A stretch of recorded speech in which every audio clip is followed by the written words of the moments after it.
作為父母親嘅大家呢，平時有冇同小朋友一齊講下故事、睇下繪本嘅呢？有嘅話係用咩方法去睇呢？我估好大部分嘅家長呢，就係打開本書講咩咪講咩咯。不過就將啲書面語轉返做口語，好單向嘅。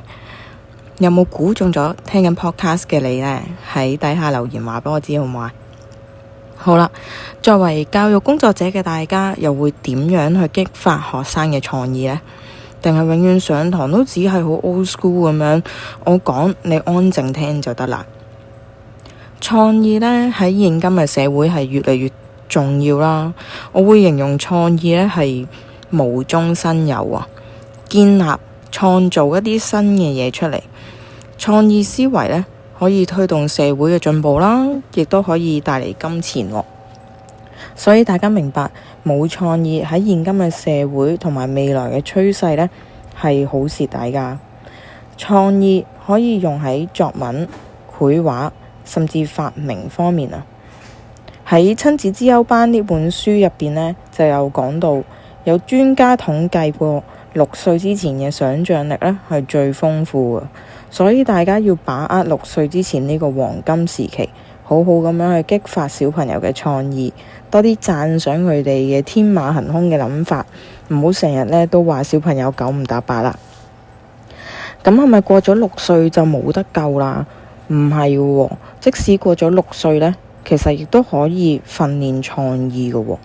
呢本書呢，雖然叫做親子之優班啦，不過呢，唔只係適合父母親睇，仲適合呢教育工作者啦、學生啦、在職人士啦。總括嚟講呢，就係一啲對人生有要求啦、想進步嘅人啦。與其話讀繪本呢，我認為叫做玩繪本呢會比較貼切啊。可能你會問，吓，繪本都有得玩？係啊，仲唔止一種玩法添。無論大人定係小朋友呢，都好中意玩噶嘛。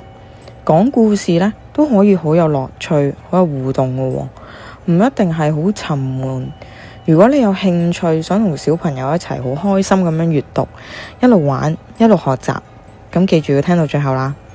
唔好唔記得呢，撳埋訂閱同埋隔離個鐘仔，順便撳個 like 鼓勵下我啊！好啦，首先呢，大家可以揀啲呢叫做機關書啊，即係啲書呢可以拉左拉右啊，有啲講情緒嘅書呢，就有個圈圈可以轉嘅，由開心嘅樣轉做喊嘅樣啦，驚嘅樣啊，憤怒嘅樣咁啦。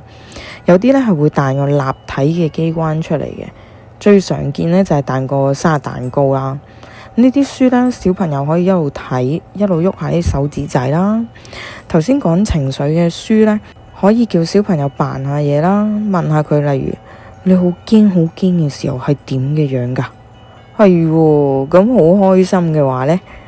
第二個玩法呢，就係將啲故事呢，淨係講到一半啊，我哋唔睇啦，合埋本書，你估下之後發生咗啲咩事？咁就由小朋友或者自己去創作一個結局啦，任意去發揮創意。越係9唔搭8越好，咁先有創意啊嘛。或者可以讚下小朋友呢，諗嘢好有邏輯喎，咁俾啲成功感、滿足感佢啦。第3個玩法呢，就同上一個講嘅呢就好類似嘅，不過呢，今次就係連書嘅前半部分呢都唔講啦。我哋淨係講書名，跟住你估下書入邊講嘅係咩內容？冇對錯嘅，你講咩都啱噶啦，嘗試下就得噶啦。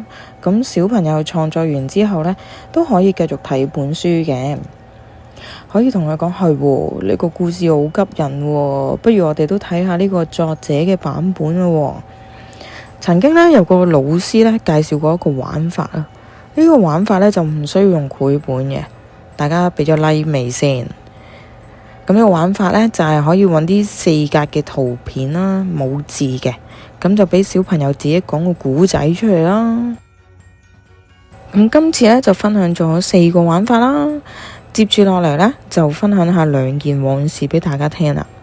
我印象好深刻呢，有一次同招積仔睇咗本關於去完瀑布要抹 pat pat 嘅書啦，要學習噶嘛。咁嗰次呢，當然就唔係齋 talk 啦，但係都唔會真人示範啦。於是呢，我就拎咗一隻紅孔嘅毛公仔呢，再加張 tissue 啦，我示範一次，然後呢，就到招積仔擔任呢個小老師啦，到你教返我咯喎。咁佢呢，嗰次就都玩得好開心㗎。仲有一次呢，就係我入學校做故事媽媽啦，其中一 part 呢，就講到去露營之前呢，媽媽要帶小朋友去露營用品店度買嘢喎。咁我就問小朋友啦，佢哋要買啲乜嘢啊？咁除咗呢可以俾佢哋發揮佢哋嘅創意之外呢，亦都可以訓練下佢哋嘅邏輯思考能力啦。咁今次呢，就分享到呢度啦，希望大家可以為閱讀增添趣味，亦都可以讓小朋友呢愛上閱讀、愛上學習、愛上創作啦，亦都可以發揮佢哋嘅創意啦。如果大家鍾意呢條片呢，記得分享俾你哋嘅朋友，亦都可以請我飲杯咖啡。我哋下個星期一齊繼續進步，拜拜。